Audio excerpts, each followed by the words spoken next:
Okay. So I have the pleasure of being here with these two lovely ladies. And if you don't know, this is Krista Bryant and Patricia Rogers from the Those Girls Wrestling Podcast. Oh, Those wrestling girls. Yeah. yeah, Those Wrestling Girls Podcast. Oh, goodness, went blank just that fast. But I'm so honored to have you on, Ring Queens. I've seen a lot of the stuff that you've been doing, like from interviewing Jade to Rey Mysterio, following you at WrestleMania, seeing you at, I think it was the Elimination Chamber when you guys were in the media, in the press junket at the Survivor Series, yes. Survivor Series. Yes, I teared up some. I'm not even gonna lie, because that was the first time that I've ever seen it at the press conferences.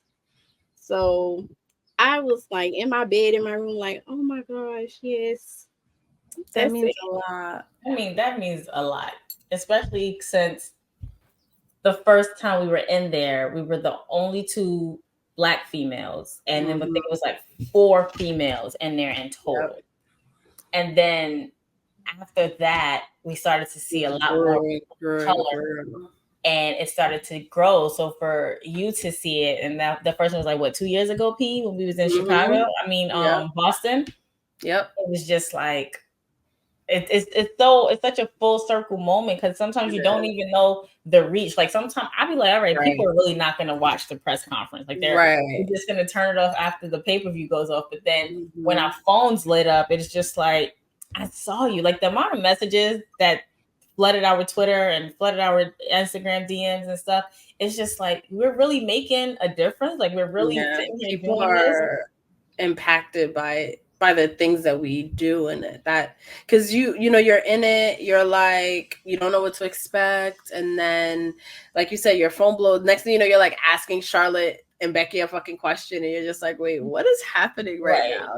Or talking to Bianca and Becky, or Rhea Ripley, and you know, all these women that you watch on TV, and you're just like, I just saw you on TV. Like now I'm in your presence, in your face, and the representation that is us asking these questions. Because you can tell when it's different from us asking these questions, from others asking questions, and it's just like there's no meat to other questions sometimes, and it makes the journalism aspect and as a whole look bad.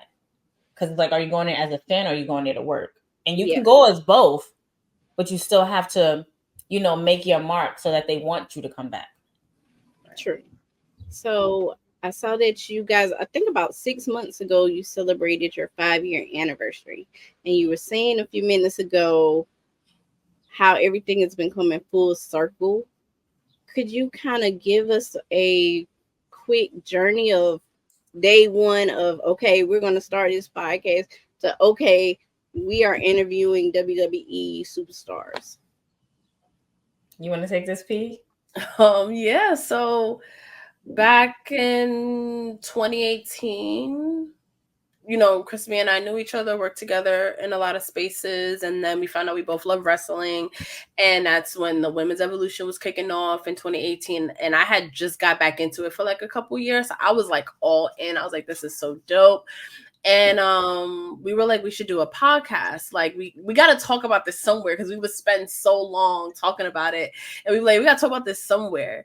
So we started the podcast like very like modestly, and then it just kind of slowly grew.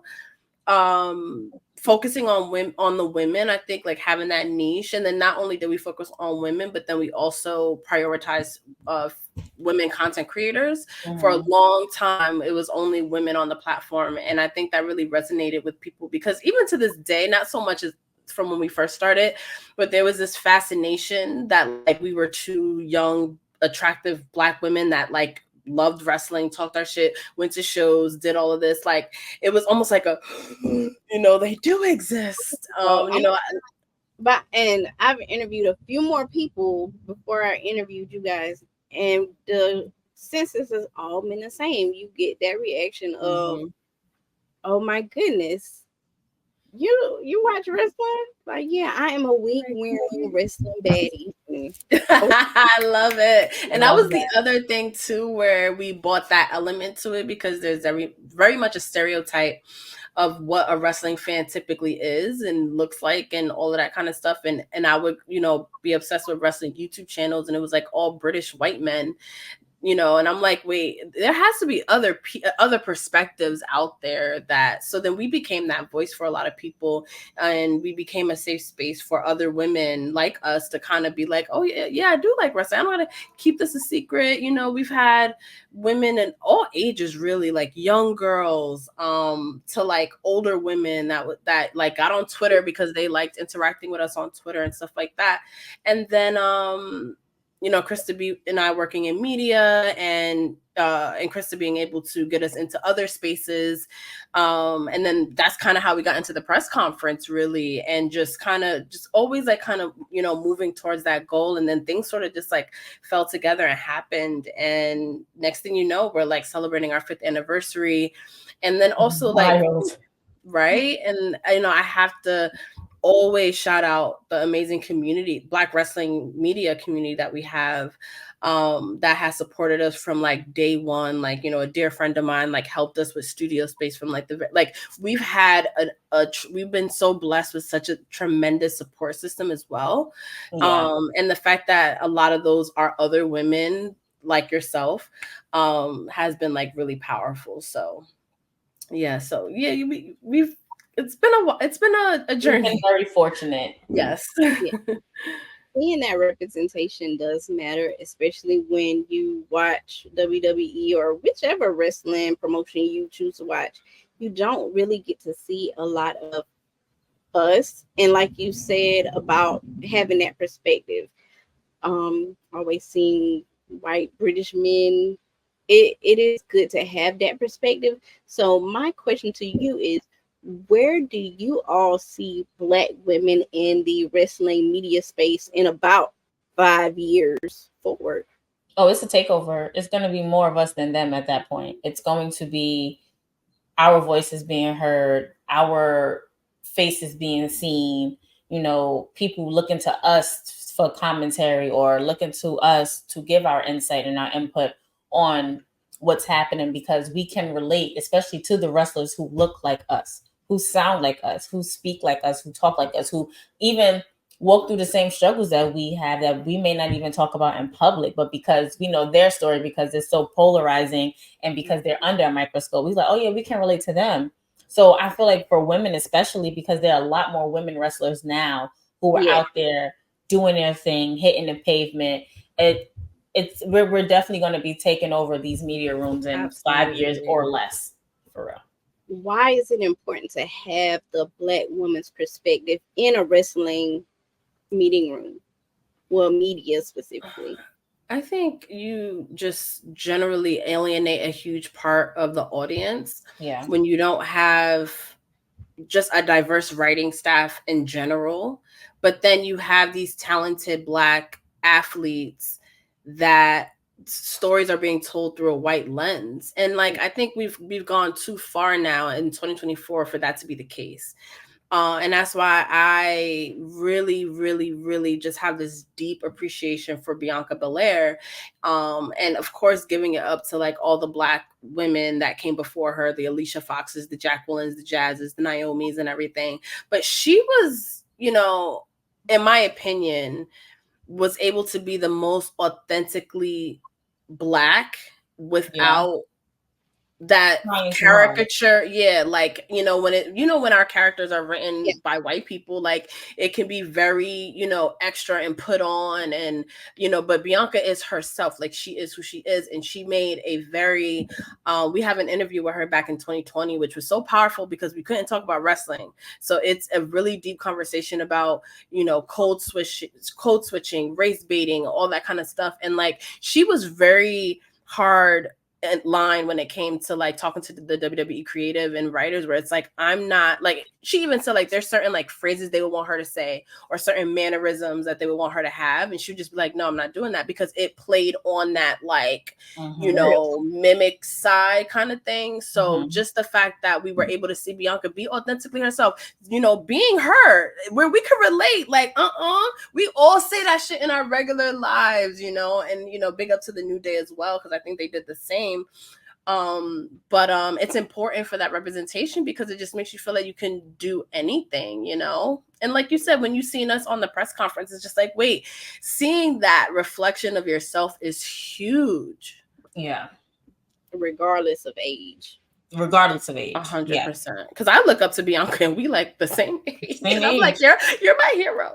Right, definitely the same age. Like, what? All right.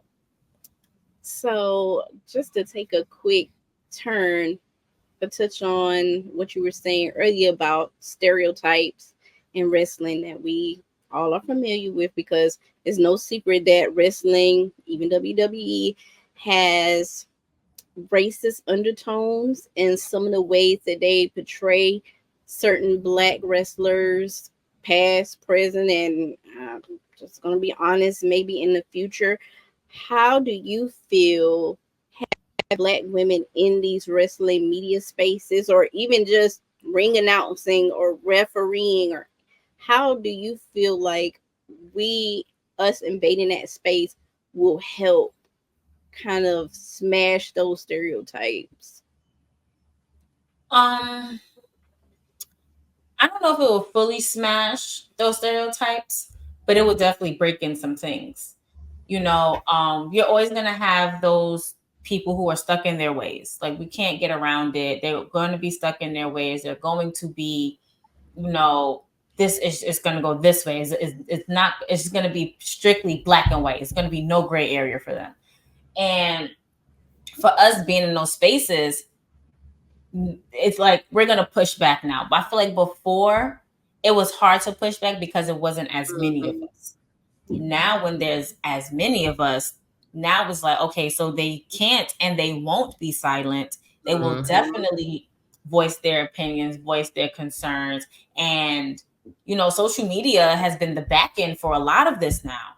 From the Give Divas a Chance movement that started on Twitter, to, you know, us tweeting as a Black community, like, give Bianca Belair a chance, you know, the Street Profits, you know, people who we see who look like us, and we just feel like they playing in our face. Like, even during Black History Month this year, a lot of it was like, so y'all gonna really do this to a Black wrestler during Black History Month? Like, y'all not gonna give us that respect enough to say, or to do, like, to give them a win or the upper hand.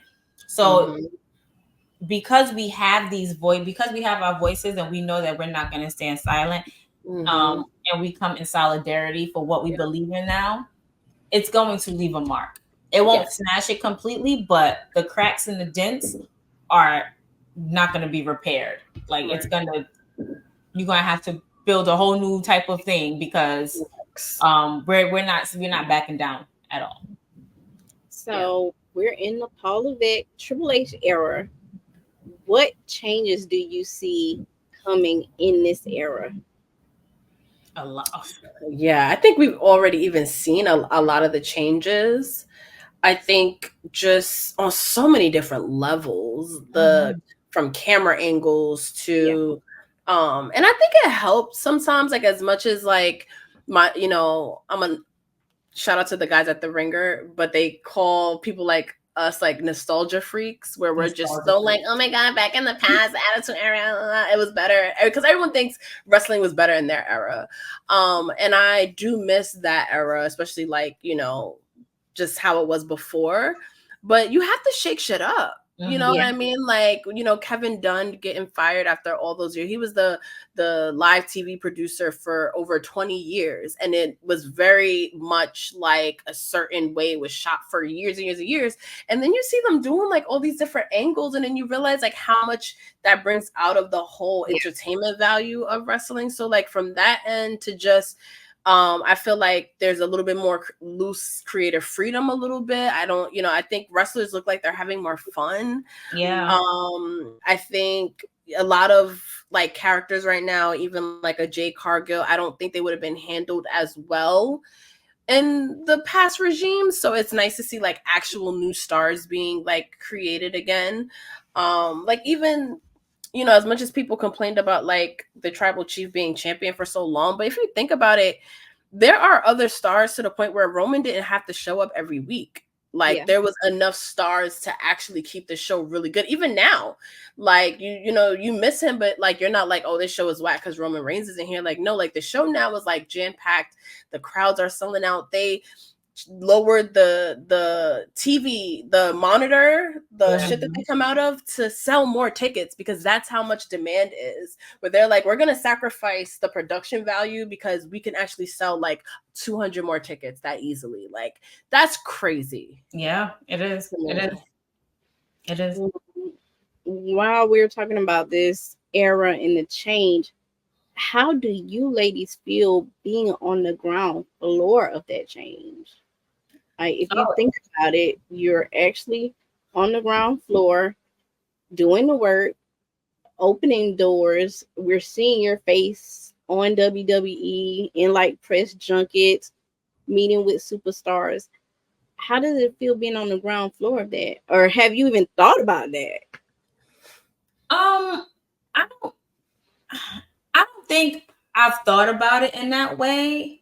Cause, being that we, like P said, we both work in media spaces, is like, yes, some of these opportunities come a dime a dozen. But then you also be in a space where you run into different celebrities and personalities and on a daily or weekly, monthly basis. So it just becomes like more of a autopilot type situation. Mm-hmm. So there are times where P and I would be at a press junket or be at a WrestleMania weekend. Like this year, we had to work for our jobs and those wrestling girls. So we had to like tackle both at once. And so it was like, we barely saw each other in a sense, but we saw each other. And then when we saw each other, it was just like, all right, so you're going to put this up, you're going to put this up, you're going to put this in, you're going to put this out. And we never really had a chance of actually sitting back and taking it in because we know that we want to produce good stuff. We know that we want our representation to be seen and heard. We know that we want to, have our names be in rooms that we don't even know that they're in, Mm-hmm.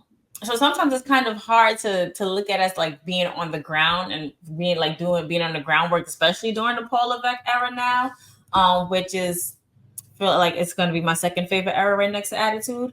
But I really haven't thought about it that way. But now that you mentioned it, it's like a breath of fresh air, especially like from being the only two Black females in the first Survivor Series press junket, to seeing more people of color in there, to seeing it look like a half mix of half, like it's the breath of fresh air. Because now it's like, oh, nah, we did that. Like we kind of knocked down that door for us to be in there. Mm-hmm.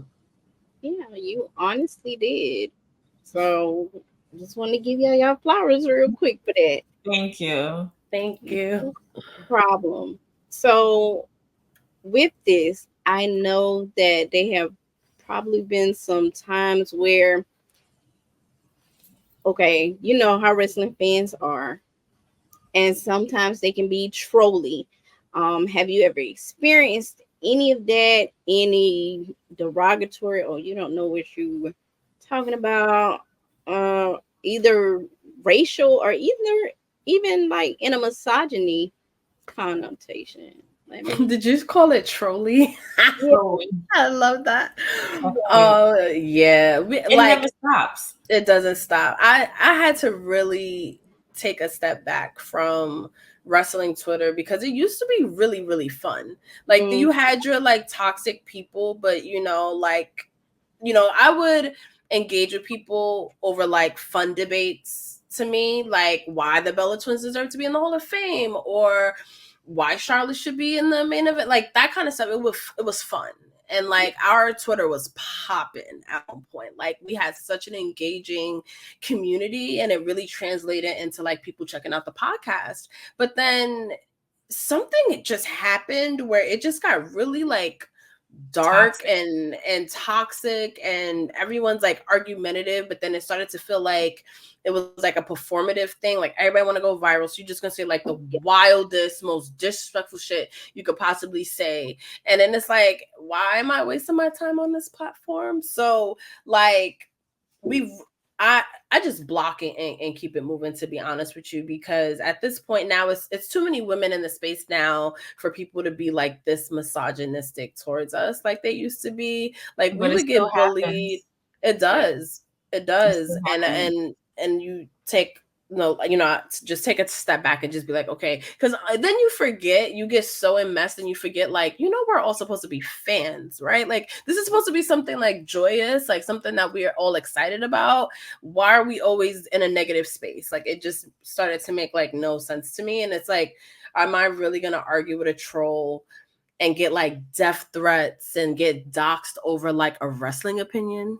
Right. Like shit like that. And then the racist shit, don't even get us started on that. Oh, like, yeah, no, see, the racist stuff,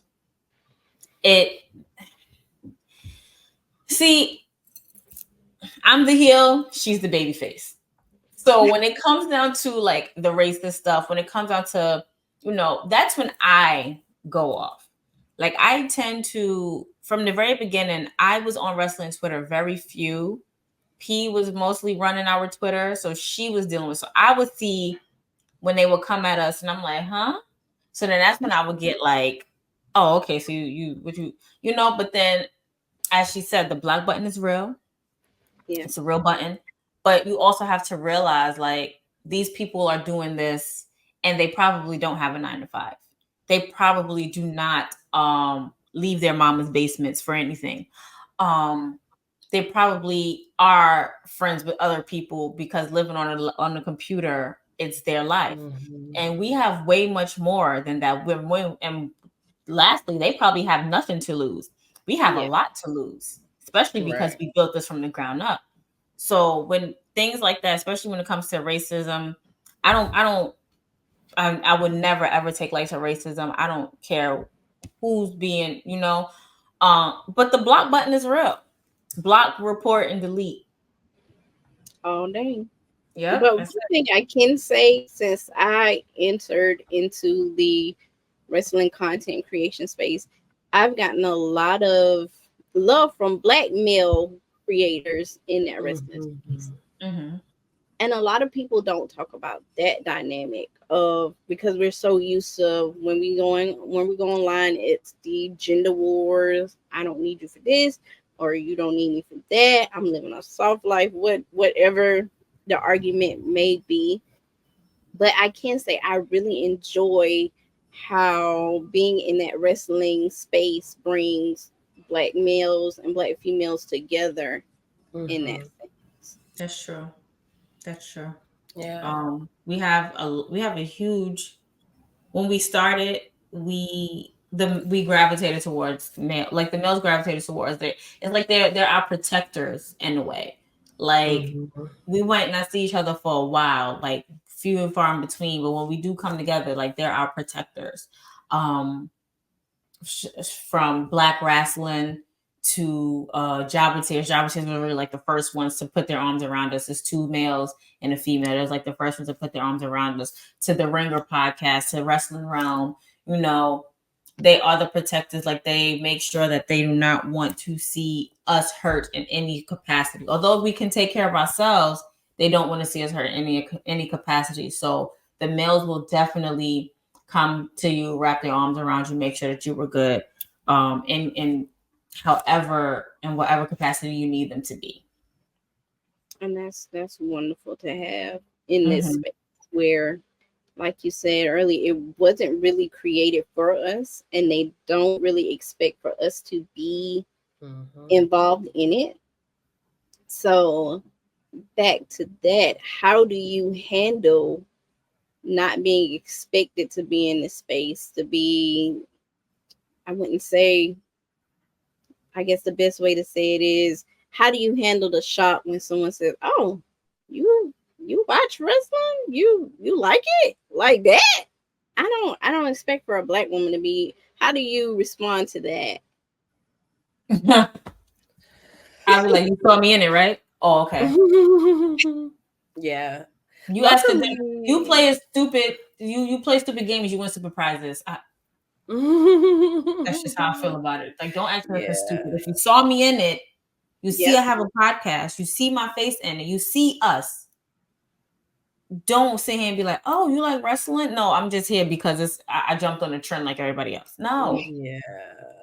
I hate that. So silly at this point. Like, luckily now, like, I think people know, like, in this space at least, like, who we are, to where like we don't get mansplained as much, or like the you like wrestling as much. Is more because I wear wrestling t-shirts to work, so I'll be like in the elevator with people, and like there was like one older guy that was like, "What you know about that?" And mind you, it was an NWO shirt, and it's like at this point everybody knows what the fuck NWO is. Like, everybody named mother got an NWO shirt. Like, you don't even have to know what. I know people that have NWO shirts that never watched a day of wrestling in their lives. So it's like those kind of, yeah, it's just like those kind of comments annoy me, because it's just like, you know, really? Or does it make you have to know twice as much to be just as good as like some creators? Nope. So I came to the realization, see, like, there's two different things to it. Like, it's one thing being like a professional, like high quality, high driven content creator, and then there's being a wrestling fan. Now, that part of things, the professional part, putting out good content, all of that, that is important to me. That I will go ham on. I don't expect myself to be a fucking wrestling fucking dictionary and expert. Wrestling is a fucking industry that goes back like 100 years. Literally. There have been a million territories. There have been so many. So anyone that claims to be a the only person that could probably say that they're a fucking wrestling expert is like Jim Cornette. So anyone out here that claims to be a fucking wrestling expert, yeah, right, it's impossible. So I came like one, you know, we would get comments like, oh, like, you know, little fact checking or whatever, and like at first we'll be like, oh my god, but then it's like, no, I don't know everything. Like, that's the fun part. Like, oh great, like we tell our listeners all the time, like, you know, correct us if we're wrong, or we'll ask a question and people will be like, oh, that happened in Survivor Series 98 or whatever. That's the fun part to me about wrestling. So it's stupid to me, you know, when people like want to be Mr. Know-It-All. Like, enjoy it. Enjoy it. Enjoy it. People ask me what happened at Survivor Series in 1998 on the third match. I don't know, baby. I was 7. How about you tell me? How about that? Teach me something. Like, you Mr. Know-It-All, probably haven't gotten cheeks in 5 years, but yeah, you want to educate, yeah, like, or ever, like, you want to educate me. Like, that shit really is so annoying to me. Like, you know, like, good for you, great. You know a little bit more about wrestling than I do. Great. I was 8. I was here for the antics and not here for a storyline. Right. I was here to see The Rock and not care about nothing else. And like, we lived in kayfabe, like, you know what I mean? Like, and it was such a fun time where you didn't have to, and even, okay, like, kayfabe was a little over when we were younger, but we didn't have the dirt sheets. We didn't have wrestling Twitter. We didn't have YouTube channels and TikTok personalities and all of these platforms that have to know all the background stuff. And like, you know, everyone wants to know the behind the scenes spoilers to everything. And like, I personally am that fan. Like I say all the time, like, I don't need to know that much about what's going on backstage. Like, I want to watch the show like a fan. I want to be surprised. I want to be shocked. I want to live in the moment. I don't need to know, you know, every little thing, contract negotiations and stuff like that. Like, I don't need, like, that stuff is interesting, but, you know, I like the surprise factor of it all. I want to enjoy it. I want to be a fan. Yeah. And that is a wonderful point. When we were coming up, it wasn't all of these, oh, well, you know, such and such is going to be coming from such and such promotion, and he's going to show up on Raw tonight or SmackDown. So it has changed a lot. What, how do you feel like social media has changed the interpersonal relationship between wrestlers and fans? Because, you know, at one point, you had to stay in character. If you were an Undertaker, when you went outside, you were an Undertaker. But now wrestlers can kind of show their personality. One of my favorites is Drew McIntyre. He shows his personality online, and I like how they're now carrying over wrestling beefs into the social media aspect. So how do you feel about that, and what changes do you think will this help the brand grow, or what? I think that social media allows for the wrestlers to be themselves. Like, as much as we see them as themselves or parts of themselves in the ring and character, it still allows them to be themselves. It allows them to be expressive and open. Like Bianca Belair put on her Instagram how she dropped her phone in the toilet, her hair caught on fire, she ripped her sister's um dress or whatever. And I was like, girl, and she got responses. She would repost those responses like, yeah, it was a hell of a day, but we made it. It gives us more of a relatable person to like or dislike in and outside of the ring. With Drew McIntyre, well, when he first started doing stuff with CM Punk, loved it. I remember I told him when I ran into him at the hotel. I told him, I said, I love what you're doing with CM Punk. He was like, thank you, because he deserves it. This stuff he doing now you're whining. You messed that up for yourself. But it still gives a more relatable side to it. Like we're gonna be fans regardless of of the fact whether we like you or hate you. We're still gonna be fans. We can relate to you. Oh my God, you said Drew McIntyre. Oh my God, CM Punk went roller skating and he fell. I remember the time when I went roller skating and I fell too. And I didn't know he could roller skate, but now I want to roller skate with him. Like social media gives you more of a balance. I believe. I think too, like wrestlers that know how to do it well, I think it could really work for you. Like it could really like make your feud. And I think one of the first wrestlers that really showed that was like Becky Lynch, because her feud with Ronda, like her tweets really pushed that feud forward in a lot of ways. And like Ronda couldn't keep up. Like she was trying to keep up with it and she couldn't keep up. So like people like her, she does like social media very well. Like Charlotte Flair does very well on social media. But then there's that other side of it where I learned way too much about some of my favorite wrestlers that I wish I didn't know, like Chris Jericho. I was one of the biggest Jericho-holics, Val Venis. Well, I didn't like him like as much, but like Chris Jericho was like one of my goats. Like I was like, when one of the first shirts I bought on WWE Shop when I got back into wrestling was a Jericho-holic shirt. Like I was like all in. But then you read his political views and it's just like, I didn't need to know all of that. You see how they like, just like you see the good sides of wrestlers, you see the bad sides. I've seen him say the most disgusting shit to some of his fans on Twitter, and it's just like, oh come on, like like Bubba Ray, like I'm like, damn, like I wish I didn't like you, like as much as I love the Undertaker, like I personally see a little too much of Mark Calloway. Like I don't want to see this much of you. Like I missed when the Undertaker only made appearances as the Undertaker. Like that's just me. Like that it's hard to have that mystique anymore. That made a lot of characters like really, because then at the same time, like social media is a part of all of our everyday life. We can't deny it at this point. So it's like, do I protect my character and just never be on social media, or do I actually share my life on social media? Because that's what like it's such a weird balance, like you said, Krista. And I think some wrestlers do it like really, really well, and I think it really, really helps the brand. And then I always brag about how WWE social media following in total is more than like MLB, NBA, NFL. Like I love bragging about those stats because that's how many people on this planet want to consume WWE or wrestling content.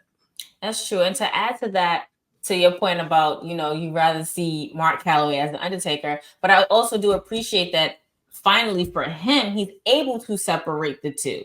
Like he left the Undertaker in the ring at that Undertaker TED Talk, aka the Hall of Fame.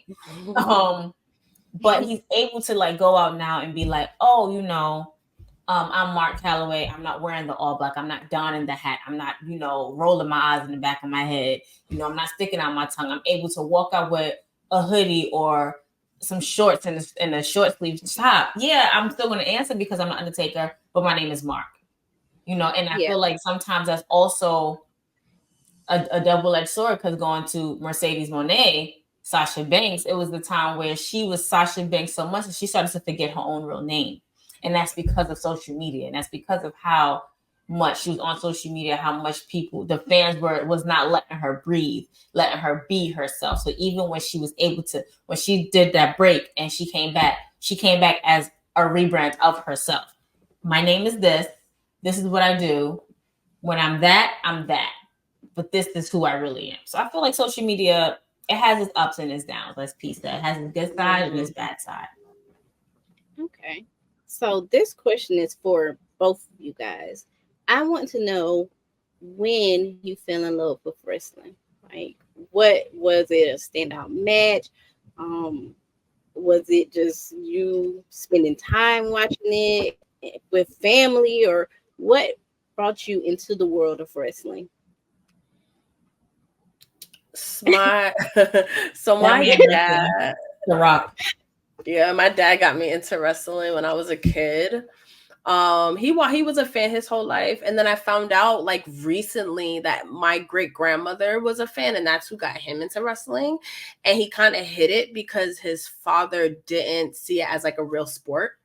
So, because back then it was, a little different, a little cartoony or whatever. So I was always thought that was fascinating. And then we started watching it, and it was really the Attitude Era, like mid to late 90s, that really just like I was just like captivated. I was just like, oh my God, this is so fun, and exciting and different than like anything else I was watching on TV. But yeah, Stone Cold Steve Austin was like my favorite back then. Like I remember times, and now knowing like about injuries and contract disputes and all that kind of stuff. But like there was so many times where Stone Cold was like not around, or they would say like they would talk about him the whole show, but they will never say when he would pop up, and then the glass would break, and then it'll be like, oh my God, he's here. Blah, blah. So for me growing up, there was so many times, and now I know like he was injured, so he would be gone for like 6 months, and it would just be like The Rock, Triple H, which was still fun. But for me, I'm just like, okay, where's Stone Cold? Like, okay, this is great. And I think that's probably why the glass shatter for me is such a big thing, because anticipating it so much in my childhood like will always like mean a lot. So when I was a kid, and then coming back to it with Krista a few years ago too, the women. Yeah, for me, it was my brother who got me into wrestling. His favorite wrestler was Stone Cold Steve Austin. It's Stone Cold Steve Austin. Mine is The Rock. All right. It's crazy too, because me and he have this running joke. Me and her dad are the same sign. So I think we like the same wrestler. I think your dad's a Rock fan, right? Yep. And her and my brother are the same sign, and they love Stone Cold Steve Austin.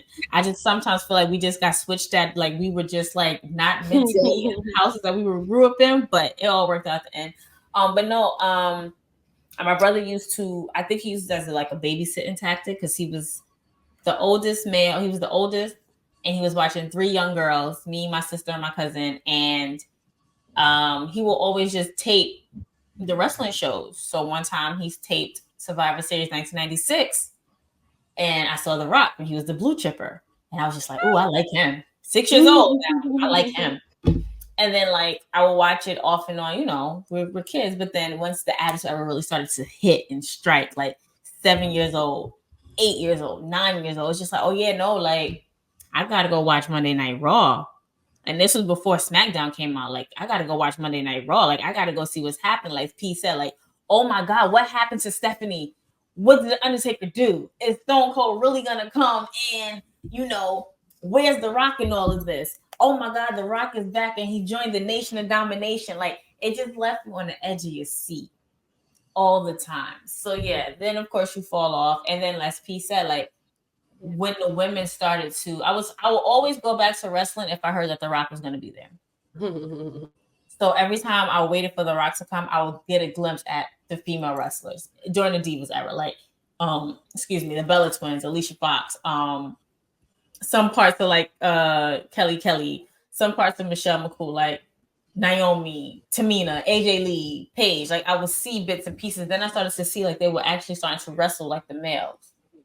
Like I saw like they had tables matches. I saw they was jumping off of things and somersaults and moonsaults and all of that. So getting back into it and then mentioning it, one of us mentioned it, it was just like, oh yeah, no.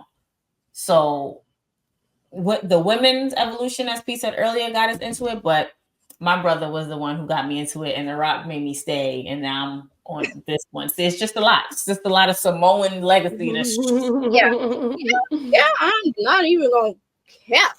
Everybody in the bloodline find themselves a Sammy. Okay. It's just love it. And then when we go back and look at Rikishi in them pictures back, he was looking like back in the day. Because it's just like, where did y'all come from? And like, can we get a dip in the pool or something? Right, that's where I want to just go to the family reunion and just pick one and just pick one that's not married and don't got 15 kids. Mm-hmm. And they like that. They really like us. I think outside of The Rock, all of them are married black women. Yep. I'm sorry, Krista. Those talk about it all the time. We like, he got a okay, we dig it. They all married to black women outside of The Rock. That is absolutely okay. The first one was Dana, she was Hispanic. It's okay. I mean, you like who you like. You like what you like. But his cousins, we know what they like. They were one quick. 1,000%. So I love those stories. It feels good. I always like to hear what made a person fall in love with wrestling or what match or anything like that, because every time it's so different. Everyone has a different story, but it seems like they're all pulled together in some way, shape, or form, no matter the age or anything like that. It's still those similar qualities, because the podcast that I'm on, Straight Through the Ropes, our co-host Slim, he always says that wrestling is cyclical. It goes in seasons. The storylines repeat themselves, characters repeat themselves. They're just different wrestlers at that time.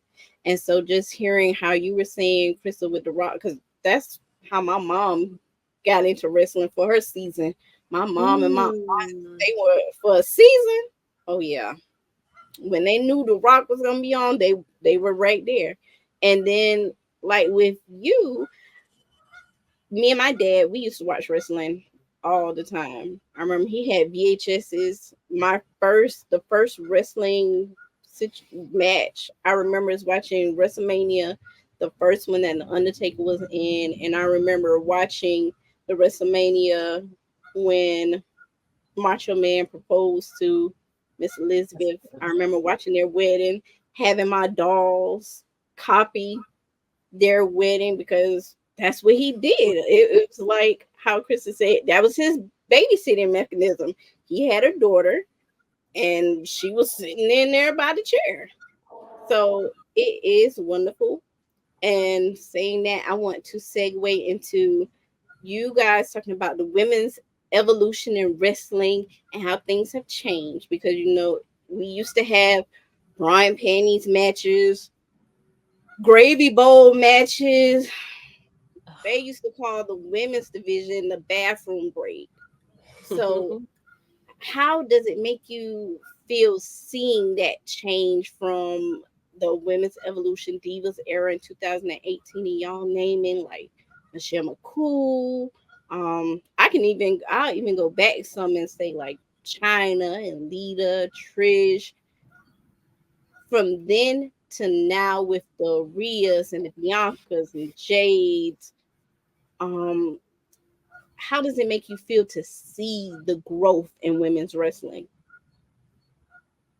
It feels so good, like so good, because just talking about the era we grew up in and how the wrestlers just felt so larger than life. They felt like these big personalities, like almost like not like real people in a way. And the women felt that way, but it was always like eye candy. Like they weren't really appreciated, in my opinion. Like you had your standouts, the Trishas and the Litas and stuff and like their feuds, but I feel like it would come in like pockets. But then you hear that the women backstage were constantly fighting to do more, like no matter what era they were in.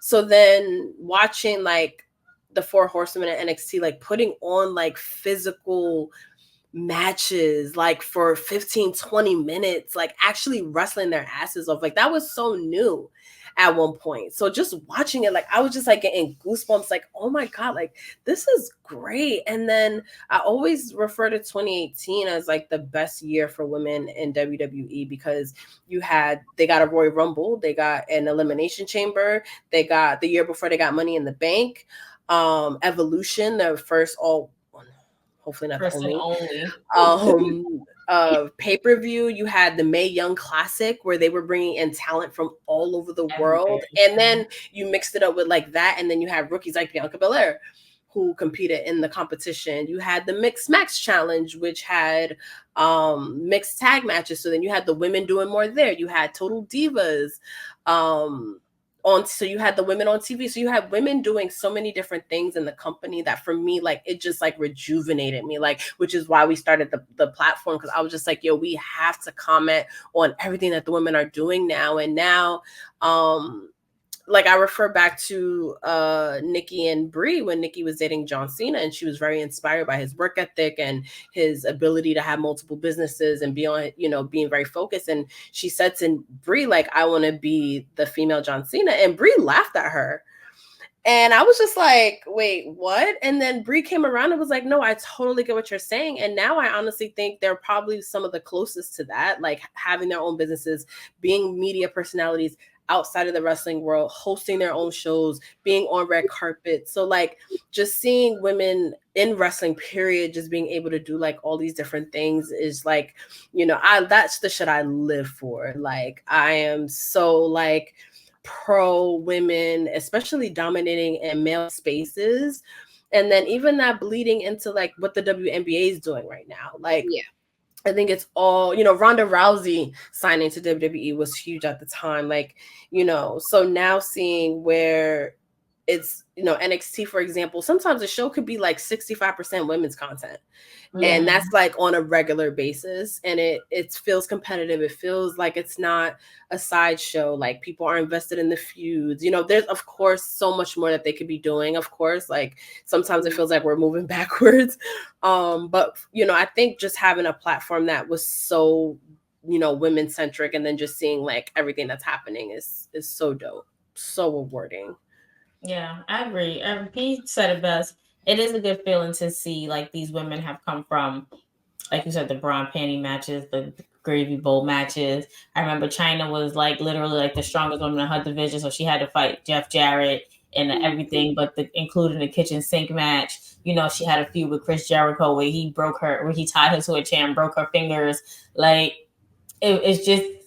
It's so good to have all these many different women that you can like see and mix it up with, like because you have people like Bianca Belair, Charlotte Flair. Like that's a dream match that happened or is waiting to happen. Bianca Belair done went through all of the Four Horsewomen, I believe. Correct me if I'm wrong.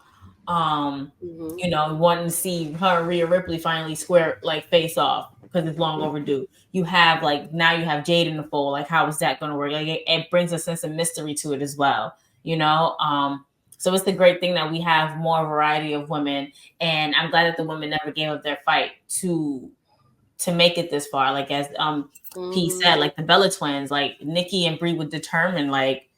Especially if you watch it on Total Divas when they went off on Eva Marie, like, yo, we work hard for this. You just want to come in here off of your looks and not put in no work. Like, who are you? Like, you're not gonna sit here, So I very much appreciate what they've done in the past and how they paved the way and what they're continuing to do now for the ones who are coming up after them.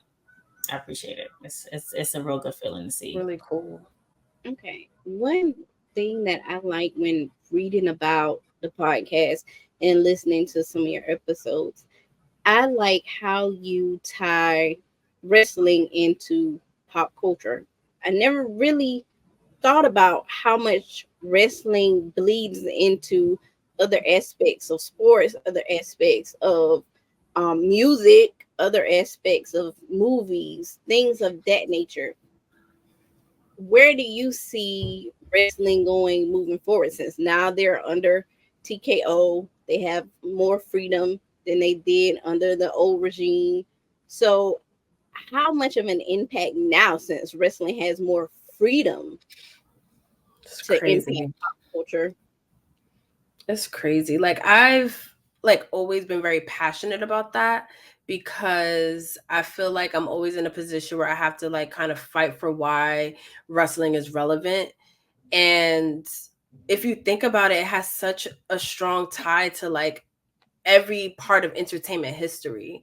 Like when you think about the start of like the first national cable, that was spearheaded by wrestling because it had such a loyal fan base that they knew that they can anchor an entire superstation around a wrestling show out of fucking Georgia that only sat, after watching Dark Side, only sat like 200 people. Yep. But it was like the most watched. So like that kind of thing, for example, like that type of history, you know, I watch sitcoms from the 90s, and because wrestling was so hot in the late 90s, there are always references to wrestling one way or another. Like Everybody Loves Raymond, King of Queens, like, and the reason I'm mentioning these because these are like those random white sitcoms, but like because wrestling was so popular, you had to reference it in some way. Like, so that's shit always like resonated with me. Like everything with Mike Tyson. Like the first time Mike Tyson was in a ring for the first time after being suspended was at WWE. Like it's like those little things. Like Dennis Rodman fucking missed out on practice. It was in The Last Dance because this nigga was at fucking Nitro with Hulk Hogan. So like there's so many parts of like pop culture history that wrestling is involved in that I feel like just it doesn't get its like significance. And then even now, because of social media, because the merge with TKO, because the affiliation with the UFC, and just the different regime, now it bleeds into pop culture now more than ever. There's like every week you can find a WWE superstar at either a basketball game, a baseball game, or a football game, or even a hockey game now. Yep. You can see every week there are more celebrities, there are more professional athletes. We have fucking Lil Wayne come out. Like, so I don't know how to answer that question, but that particular thing I'm very passionate about is like seeing it blend into there. And then because, you know, you have WWE on Fox now, like if you scroll to like Family Feud and see the New Day, you might not watch wrestling, but you just might know who they are. Like you just might be like, oh, I know that person. You know, Bianca Belair and Montez Ford having a Hulu original show.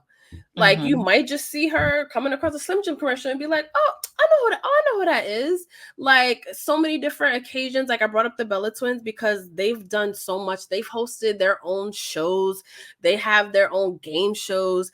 They've, you know, like things like Dancing with the Stars, like the Miz, you know, like so many different areas. Like I could literally go on and on about this, but it feels good. Like it feels really, really good because at the end of the day, that's more exposure and that's more opportunities for the wrestlers too.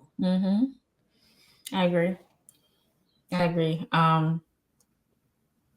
Wrestling and pop culture, like going back to a piece of like watching, I used to watch, you know, Friday nights, TGIF. I remember Vader being on Boy Meets World.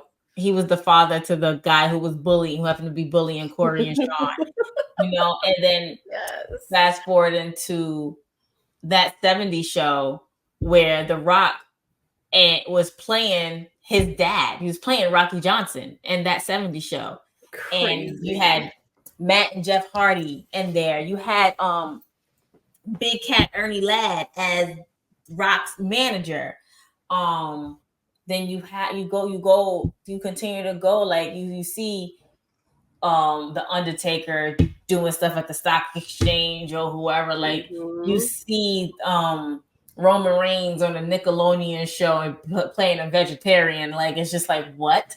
Like you see all of these different aspects, and I feel like the best part about it is your favorite artists, like music artists. Like P and I was shocked when Cardi B started tweeting about Eddie Guerrero and was like talking about his moves and his impact, or seeing or learning that Wale was a huge wrestling fan before Wale Mania became a thing, you know, or seeing or hearing about, you know, it's a song that Amigos have, and I see Quavo talks about like Undertaker with the tattoos, you know, and now Kendrick Lamar is here referencing Sweet Chin music, and it's Kendrick to settle their stuff in their match, which I'll pay money to see that. Okay, I want to fight. It's becoming Rock too. Like, he's the biggest movie star in the world, and guess where everybody knows him from? Wrestling. Yeah, wrestling. And even back then, when, you know, unfortunately, I have to say this, Hulk Hogan too.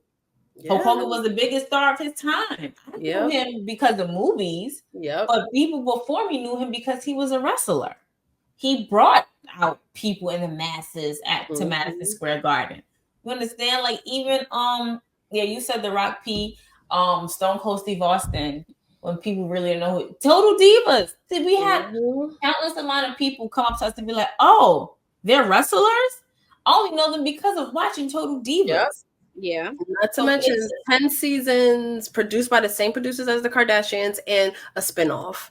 Just want to throw that out there. Not every reality show say that they could. Yes, because you know, you gotta put respect. Some of these things we would get like trolled over on social media. So I became like a fucking Total Divas. Like, I had a cheat sheet for women's wrestling. Like, you try to come for, like, I will literally, like, you can say anything negative about a woman in WWE, and I will bring you like 3 facts that make them valuable, because that's how much I was just like, you know, not everybody could be a Sasha Banks in the ring. So, you know, you're not a perfect wrestler. Women get trashed online. You make one fucking botch, you're horrible. But then it's like, men, you know, they're not held to that same standard. So it's like, I will always represent for the women. Like, they bring a lot to the table. They do. And pop culture wise, we love it. Like Megan Thee Stallion and Bianca Belair shutting down the internet.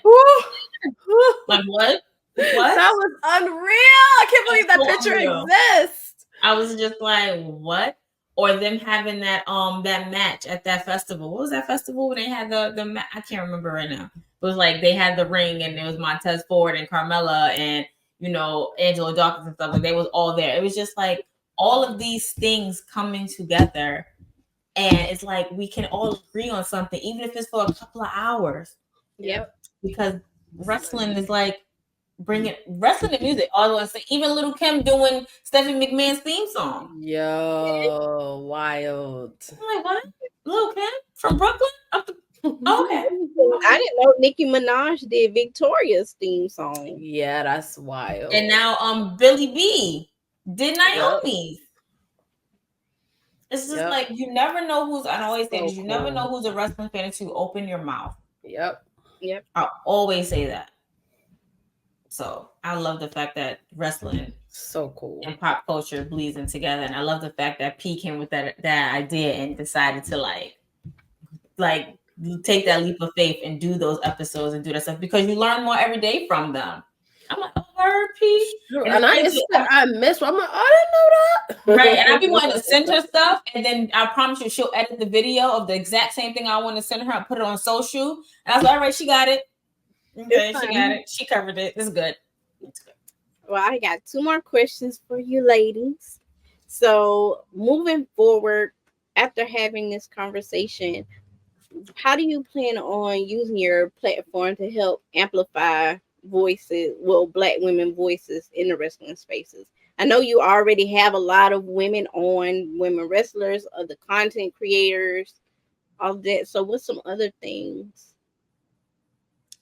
Giving them the space to talk. It just doesn't have to be on our platform. Like, you know, we look into the future. Like, we want to throw events. We want to, you know, do more community outreach things and giving people a voice. We want to go to more indie shows and like just do quick interviews with them and spotlight them right after a match or right before a match. You know, we want to just tweet out, oh yeah, this person is so and so, so you need to watch them. You know. Just giving them that opportunity in that space that they feel like they've always been stifled in. Just letting them breathe a little bit, giving them that push. Like, it's okay. Like, we right behind you. We got you. We your support. We your cushion. Like, that's and then continuing with our episodes, continuing with our spotlights, continuing with, you know, interviews and stuff. Because without that, none of this would have been possible. So we're not going to forget where we came from and how we started. We're just going to continue to move forward and elevate as we're moving forward. Did you want to touch on that, P? Or? No, everything Krista said. Yeah, everything Krista said. Because it is exciting to see, the space grow, and like we're not the only ones in the space, and I love that people are like, do have the platform and feel more comfortable, and we're always right there to support all the women that are in the wrestling media space. So, last question of the night: what advice do you have for women that want to enter into the wrestling space? Well, for Black women who want to enter into the wrestling space. Just do it. Do it scared. Do it afraid. Do it nervous. Just do it. Reach out to people. The worst people can tell you is no. And then when they do tell you no, take that no and turn it into your yes. Just do it. Yep. That's awesome. I'm so glad that you guys came on for me tonight. I really appreciate you. And I would love to speak with you guys again in the future. Of course. Be letting you see this when it comes out. And so that is all for us tonight. Thank you for having us. Thank you for having us.